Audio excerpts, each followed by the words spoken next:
Welcome back to Not Your Mama's History. My name is Cheney, and today we're going to be talking about how I got started in historical reenacting.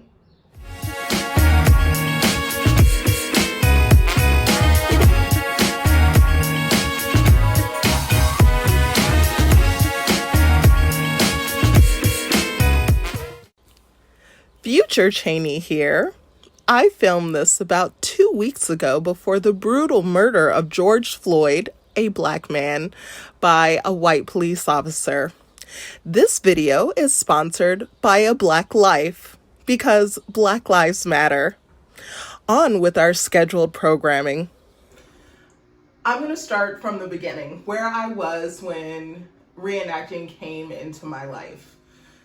I was trying to figure myself out at the time. I was 2 years out of college. I was working at the bottom of the totem pole in a law firm, kind of really decide if I'm going to go on to law school.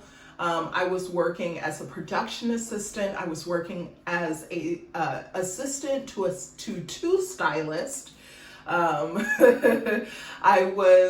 What else was I doing? Oh, retail. I was doing a lot of retail like most of us. And I was trying to figure it out. One day I was on Facebook and I came across the profile of someone that I went to middle school with, Marvin Greer. You all should go check him out right now. He is on Instagram and Facebook, Mag the Historian, M-A-G the Historian. Go follow him, go check him out on Instagram and Facebook. So, I'm sorry y'all, it is hot over here. I feel like I am a chicken, you know, in the fried chicken joint, the chicken light. That's what I feel like right now. So you all know I stay with my fans. So, I reached out to Marvin. I saw that he had all these pictures of himself in historical garb, and I was like, are you doing this of your own free will? Do you need help? Blink 3 times. He was like, no, this is definitely something that I really love to do.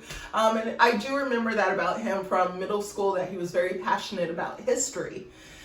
So I got to speaking with him and I asked him, hey, can I get involved? I knew during that I don't know at what point in that 30-minute conversation, but I was like, I'm in. It was a very spur of the moment decision. And he said, well, there is a large reenactment coming up in a month and a half, but I don't think you'll be ready. I was like, oh, I'll be ready. Marvin connected me with Mia Marie, and she connected me with someone who was selling a used dress. And to this day, this is my absolute favorite dress. I love this dress. You have probably seen me in this dress in multiple times, on multiple occasions. So that was my very first dress, and it was a little bit big on me, but I pinned it in. It fits very well now.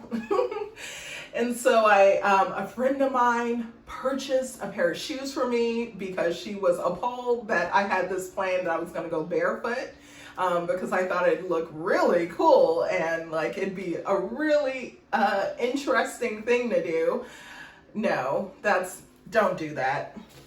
No, that's a bad idea. I have gone barefoot for an event. Thank goodness it wasn't my first event, but my friend purchased some shoes for me, and I'll forever be grateful to her. And I made my own undergarments. So I couldn't afford a pattern for undergarments. So I looked online and found pantalettes and a shift pattern where they were just like cut out eight rectangles and sew that stuff together. And I did, and I made like 5 of them. My parents were so appalled. So I was living with my parents at the time, and I took over their living room. Mind you, this is a 2-bedroom New York City apartment. It is tiny. Our rooms are on opposite sides of the living room. Our apartment was just so tiny. Our living room and our dining room was one and the same. And I could reach over the back of the couch and grab a plate off the dining room table. That's how tiny that room was. And I kind of took over the living room, and I was sewing, and I was just so focused on getting ready for my first event. And I was researching. Also, that's the best thing about getting in to reenacting with an actual historian. He really made it clear that research is so important. Also, as a Black person, you have to know your stuff. You have to, because he told me from day one, he was like, they are coming for your facts. And so I knew from the jump that I had to come with it. So the one thing that I'm very grateful that I did was spend a lot of time in New York City libraries.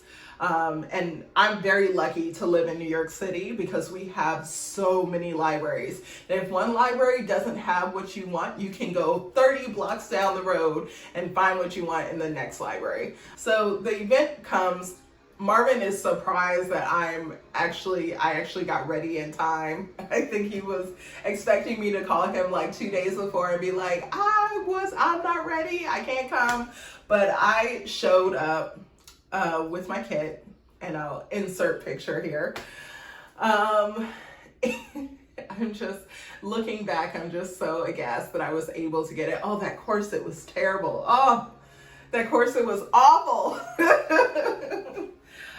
And so we arrive at the event. Marvin picks me up at the train station. I come in with all my stuff. I purchased like a huge backpack, like what people climb on Mount Everest with. And I packed all my stuff in. And Marvin picks me up from at the train station, and we go to the event. When we're driving in and we're looking at the bumper stickers, I am seeing a lot of real deal white supremacist bumper stickers with specific signaling and symbolism within them. And these are the things I was seeing. And I was just like, oh, Marvin, we coming here? Oh no. And so we arrived, we meet up with Mia. I got to meet her for the first time. It was wonderful. That's my girl till we died. And then we met Uncle Andy Finley, and his nephew. And that's when I met him for the first time.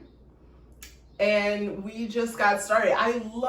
When I look back at this event, I'm so grateful for this event being my first one, because we had a level of independence. Number one, this is kind of the first time for some people that they saw a large group of civilian Black people at an event. The very first time. Usually when people see Black people at reenactments, it's through a military unit, the USCT. But this time it was completely different for many people. And I'm so glad that was my first event. We were portraying the free people of Gettysburg. And there were some powerful moments.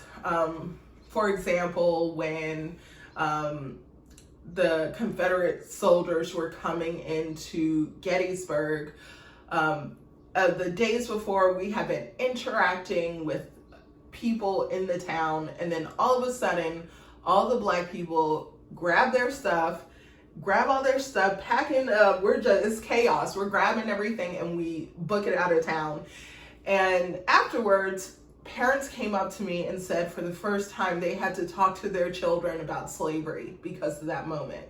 Because they were asking, what happened to Mr. Marvin? What happened to Miss Mia? What happened to Miss Cheney? What happened to Mr. Andy? And for the first time, parents had to explain to their children that these people were running out of town because the Confederacy was coming in. And some of these people before this event have been very strongly pro-Confederacy or neo-Confederates. And they really had to stop and think about that and analyze how they feel about the Confederacy in their modern lives. And I thought that that was very powerful. So we went up into the hills with the Union Army, following the Union Army. And that was just a very powerful. We got to interact with people. Marvin bartered for our food, which I was just so fascinated with and tickled by. I just thought that things like that were so interesting, and I had a really, really good experience my first time. And I would say it's because I started with Black people and we were independent. So there was no group there that could tell us, oh, you're over here doing this or you're doing that. We were really setting the terms of our event. And I think it made the world of a difference for my first event. So that's how I got started in historical interpretation. I hope you enjoyed this video. I would like to send a special thank you to my Patreons, because all of this is possible. This YouTube channel is possible thanks to your contribution. Thank you so much. Please remember to like us and subscribe. Go over and check out our Instagram, and if you're on Facebook, check out our Facebook as well, all under Not Your Mama's History. Damn.